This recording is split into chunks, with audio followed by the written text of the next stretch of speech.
Welcome to Selenium Training by Wisdom Trainings. Hello everyone, welcome to Selenium Training with Python.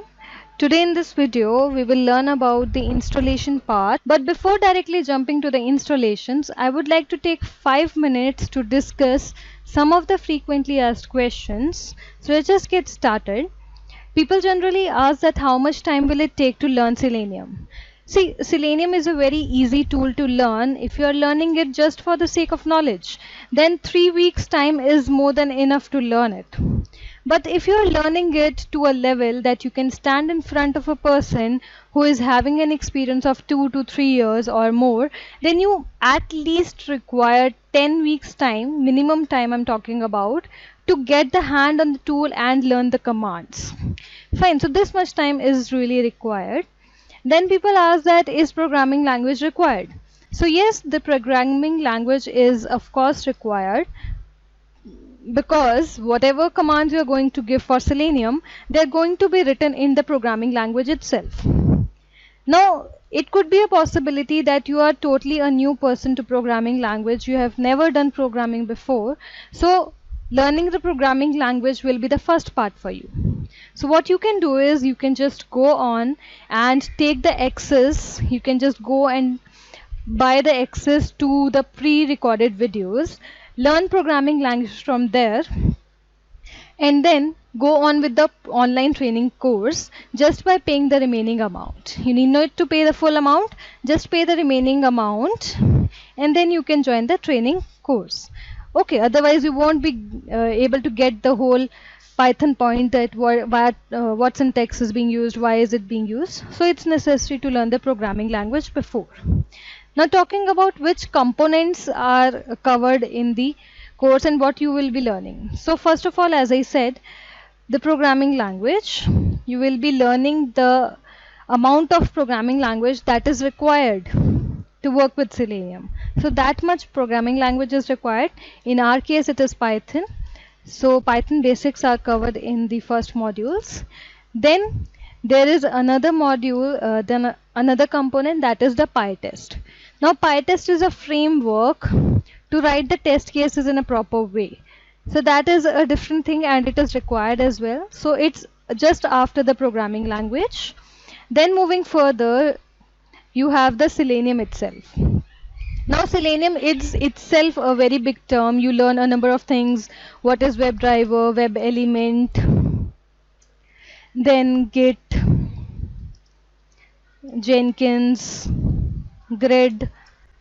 All these you learn in the components itself. And talking about the project, now what actually a project is? The combination of programming language, the combination of knowledge that you have for programming language and the Selenium commands. Combine both of them makes a project, and people call it framework as well. So yes, there are some frameworks that are covered in the course, and if I'll show you that, these are the frameworks which are covered for the time: data-driven framework and hybrid framework. Starting from the very basics till implementing the Jenkins part are covered in these projects. Meanwhile, we are preparing more of the projects that will be introduced very soon. But all of the projects which are still available, they are in detail. So you can just go on and take a look at this. Okay. This was about the frequently asked questions that comes up. Now moving further with the video that is for today, that is the installations required. So I told you about the components which we are going to learn, 3 components. In these 3 components itself, our whole course has been divided. So the first part is programming language, that is Python. So to work with programming language, I need to have Python in my system. So let's just get started with the installation of Python itself. So what you need to do is just go to your favorite browser, whichever you prefer, and search for download. The very first link that you will get on the search page is the official site of Python, that is python.org. Once you click on that link, the recent version that has been released by Python people, that is going to be displayed over here in this tab. And right now it's 3.8.5. You can just click on this particular button and the Python will start downloading into your system. Okay, If you want to work with a little older version of the Python, that is also possible. Just go over to the operating system which you are working on and click over to that link. I am working with Windows, so I have it over here. Fine. Then you can see over here I'm scrolling down, and in the stable releases section, all the releases that I have released till now are coming up over here. What I need to do is, whichever version I want to work with, I want to work with, let's say, 3.8.4. Right. So I'll will go over here and I'll click on this executable installer. That's it. And it will again start downloading the Python into my system. Okay. So this way, my Python will be downloaded into my system. Now when it comes to installation, after downloading, you will get a exe into your system. While installation, you just need to make sure about one thing, that you have checked the checkbox which is displayed over here, this one. The last checkbox that you can see, that add Python to the path, right, this one. What this will do is, this will add the Python path into the system variables of your system itself. You don't have to go manually and add it over there. Fine. Plus it's going to help you when you have to set the interpreter in the IDEs where we are going to write the code. Okay. Just need to make sure that you check this, and then you can click on install now.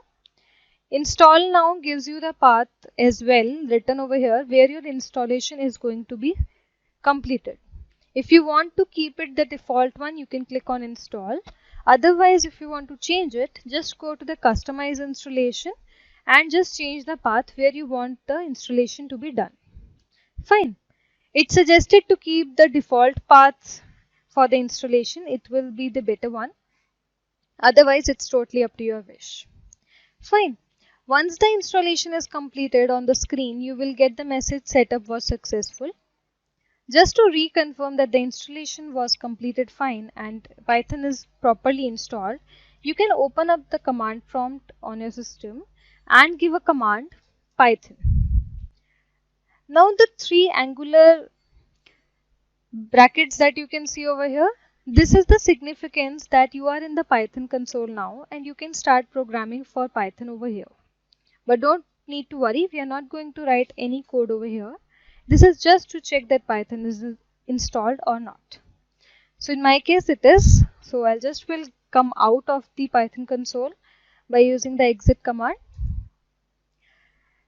Now what I'm going to tell is just for the sake of information, because people have asked me this question previously as well, that I am not able to find out where my Python is lying into my system, where it has been installed. So for that, you can just go to your command prompt and give the command where Python. This command is going to give you the path where your Python has been installed into your system. Fine. This was about the installation of Python. Now the programming language is into your system. You need to have the place where you have to write the code. Now Python is such a compatible language that if you want, you can work with some other IDE. If you want, you can work with some another IDE. There are two IDEs where you can write the codes. The famous one to work with Python is PyCharm, which comes in two variants. One is the paid version, or you can say the professional version. And the second one is a free version. It's a free version, or you can call it a community version. Fine. The PyCharm is very comfortable to work with because I'll tell you why. Will show you this after the installation of PyCharm IDE is done. So let's just move further to the download part first. Go to your favorite browser again and search for download PyCharm. The first link on the search page you will get is the jetbrains.com, which is the official site for PyCharm.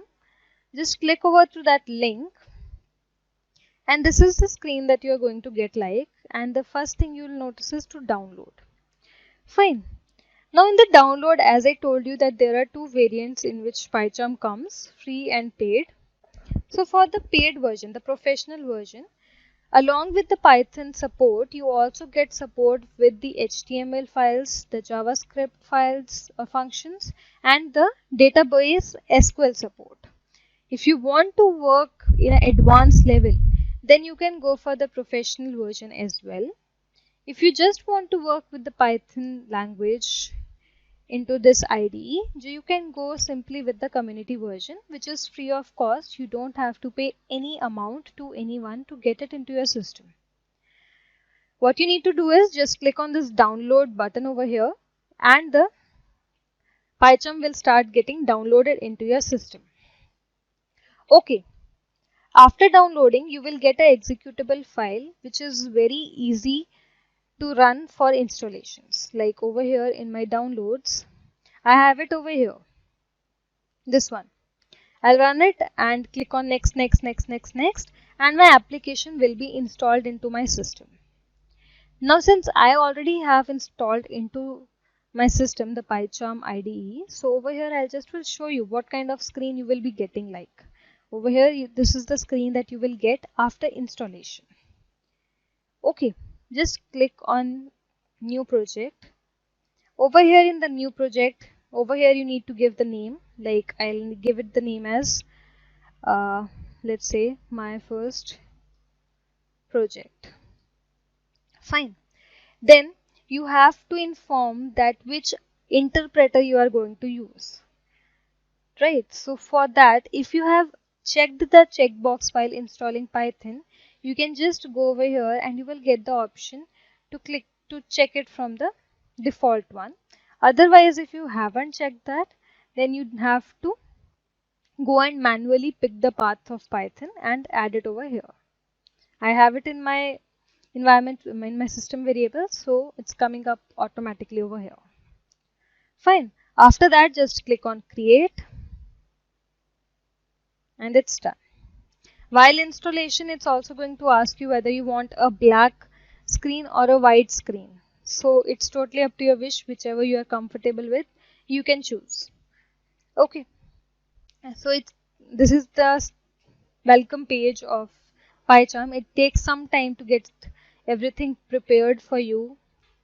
So just wait for 2 to 3 seconds. It will be done. The additional information is also given over here in PyCharm. Every day a new tip has been provided to you. Likewise,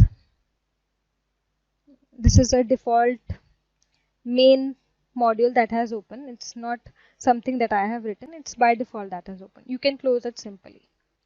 Okay. Now, let me just introduce you to the screen over here. The left hand side over here, this is your project explorer. Whichever project you are working on, whichever files you are going to make inside, they are going to be displayed over here in this part. This blank space that you can see over here in this grayish part, this is basically your workspace where you are going to write your commands, your codes, your whole script. And once you run it, over at the below you have the Python console and it's good to go. Now what I need to do is I need to run one of my script. Let's say I just want to run a simple Python command and I want to print something from my PyCharm ID. So I'll just will click over the name of the project, right click, new, and I'll create a file, a new Python file, and I'll name it as my first module. Okay, so now over here the workspace has turned into white so that I can start typing. So what I need to do is I just need one simple print statement. So I'll say print, and this is my first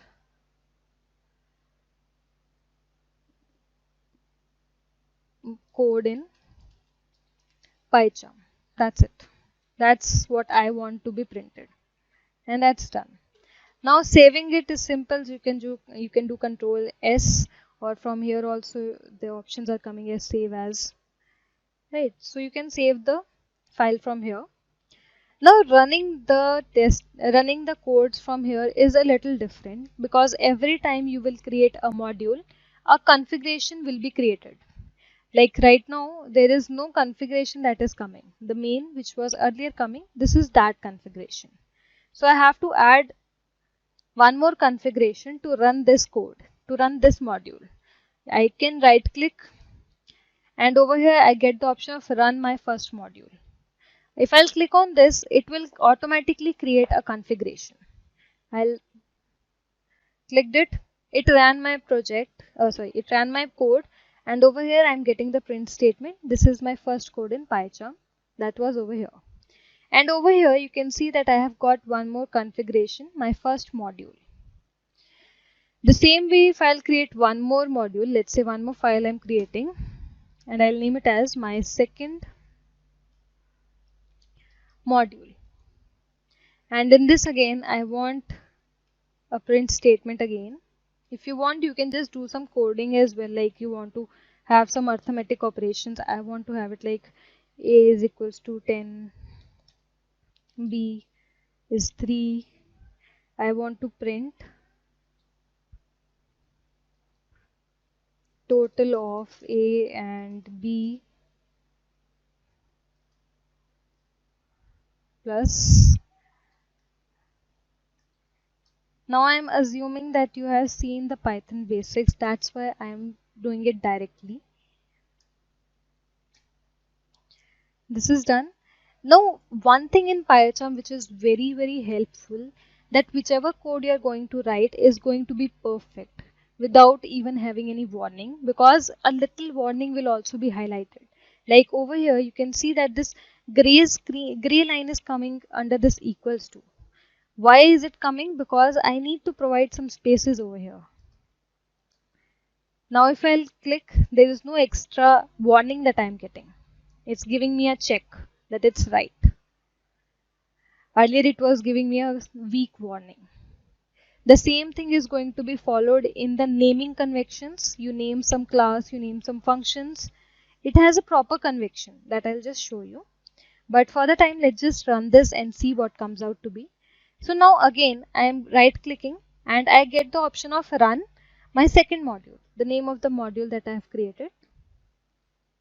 And I get the output over here that total of a and b is 13.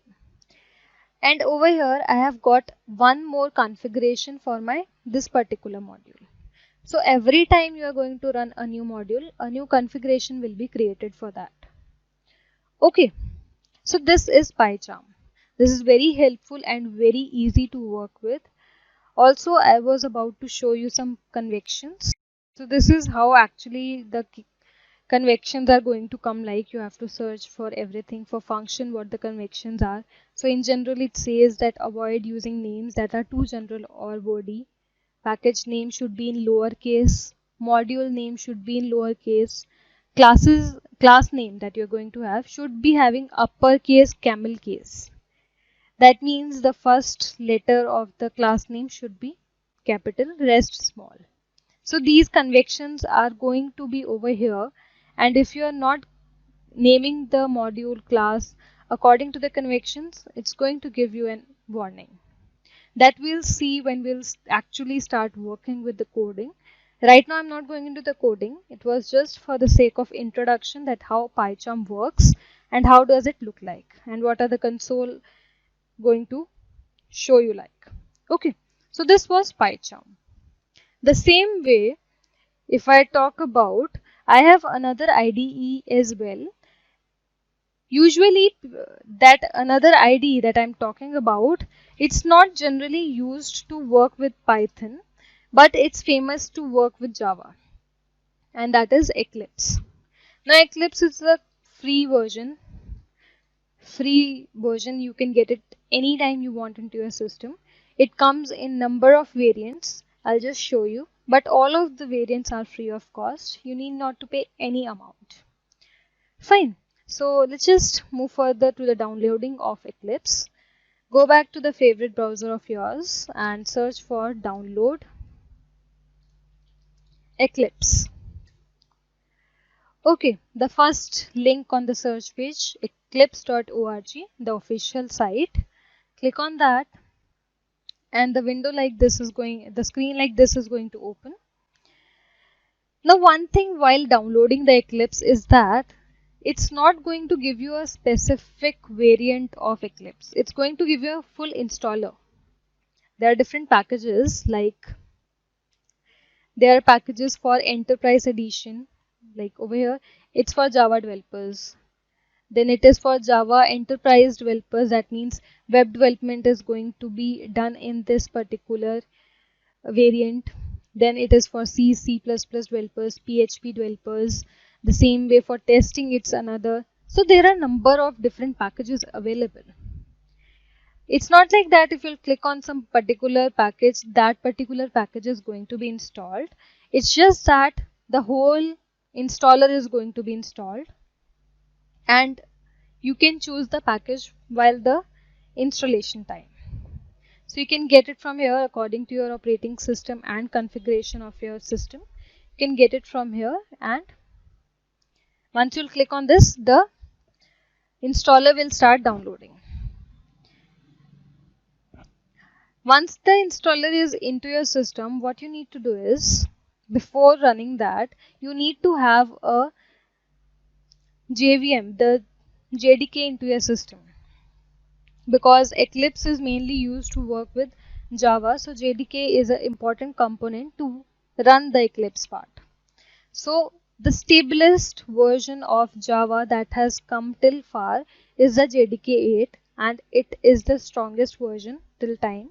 So instead of downloading the latest version, I'll suggest you guys to download JDK 8. That you can just say download JDK 8. So the official website is oracle.com. Click on the development kit 8, and over here you get the information. Just need to get the development kit. Okay, just get the development kit according to your operating system and configuration. Like for Windows, it's at the last, and this one I will be downloading in my system. Click on this link and JDK will start installing. But once you will click on this link, it will take you to the login page. You have to have an account on the oracle.com. If you don't have the account, you can create it. It's very simple to create an Oracle account. Just give the credentials and your Oracle account is ready. Pass on the details over here, and once you click on sign in, the installation of JDK 8 will start doing. Okay, once JDK is into your system, install JDK first and keep it safe at a place. Then after, come back to the Eclipse installer that you have just downloaded and run that. Whichever installer you will wish, you can just get it downloaded. Even if you click on this, whichever you want. If you will click on this, the installation page will come, and at the top there will be two lines coming up. One is the JDK path, which is must. If you don't have it in your system, it's not going to install Eclipse into your system. So it's compulsory, and it's going to be picked up automatically. You need not to worry for that. Okay. And second one will be the path where your Eclipse is going to be installed. Once it's done, click on install, and your JDK will start the Eclipse will start downloading. It will take around 2 to 3 minutes for installation, and click on launch. In my case, I have all the things done. My Eclipse is running fine. So I have it over here, the recent version I have kept for. And this is the Eclipse screen that looks like. After launching, it's going to even ask you that where you want to store all the code that you are going to write. Like it's going to ask me this way, that what is the workspace which you want to choose. I have chosen my preferable place, and I'll launch my Eclipse. Now, as I said before, that Eclipse is famous to work with Java. So when you will initially install Eclipse into your system, you are not going to find any Python option in Eclipse. I'll show you. Just wait. This is also the same kind of structure that is in PyCharm. At left hand side you have the project explorer. Over here the blank space is your workspace and below is the console place. Okay, now I'll click on new. In the list you will see that I don't get any option to create Python project. Even in the others there is no option to create Python project, you can see. So that means I cannot work with Python right now in this IDE. What I have to do now? Need not to worry. Just go to this help, install new software, and over here you need to provide a URL, that is https pydev.org/updates. And once you'll press enter, it will start collecting all the requirements and dependencies. These are the two files which will be installed into your Eclipse. Click on next and it will start the procedure. Again next, accept the conditions and finish. Once you click on finish, the software is going to be installed. Those files that I have shown you will start downloading into your Eclipse. Over here you can see installing software. So it will take a while. It will take around 4 to 5 minutes. So you have to wait for that time.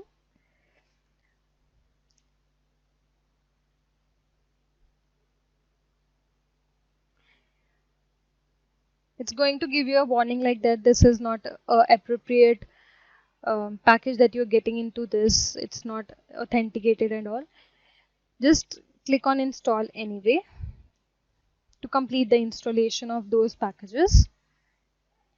And once the installation is completed, it's going to ask you to restart your Eclipse to apply those changes which you have made. Fine. So it's just about to be completed. I'll wait for it to complete.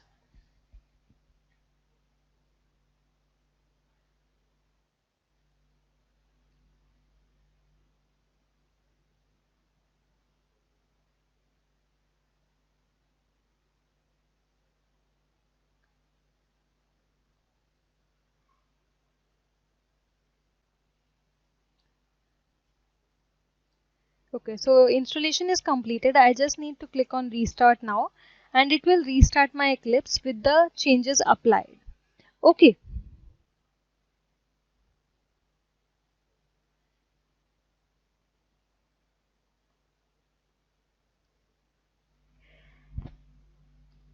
So just wait. And over here I have my Eclipse open again. Now if I'll go to this new option, in the list I still will not find it. I have to go to others. In the others you will find the addition of a folder, that is PyDev. When you will open this folder, you will get options like to create PyDev project, PyDev package, PyDev module. These are for the Python language only. The whole folder is for Python only. So whatever you want, you can have it. Firstly, you have to create a project. So click on the project, give a name to your project. I'll name it as my first project. I need to specify interpreter. Now if you have checked the checkbox while installation of Python, you just need to click on manual config first in path. If you haven't, check the checkbox, click on manual config and manually you have to pick the data. I'll click on config first in path and it will automatically add up the interpreter in my project over here.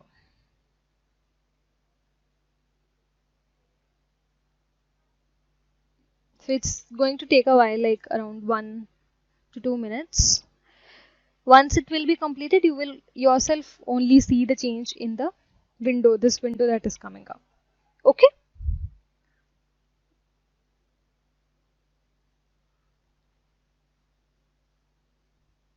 So it's done. You can see automatically I got the default interpreter as Python. And that's done. My project is completed. I need to click on next and finish. Okay, now my project explorer is ready. The same way we have created new modules in the PyCharm, the same way I have to do it over here as well. Right click, click on new, and here is it. I'll create PyDev module and I'll name it as my first module and finish. Okay.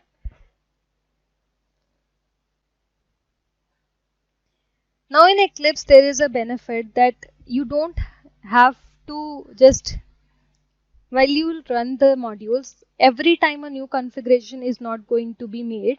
It's just that I need to just increase the font.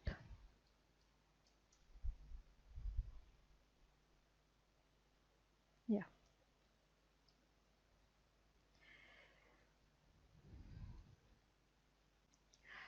Okay.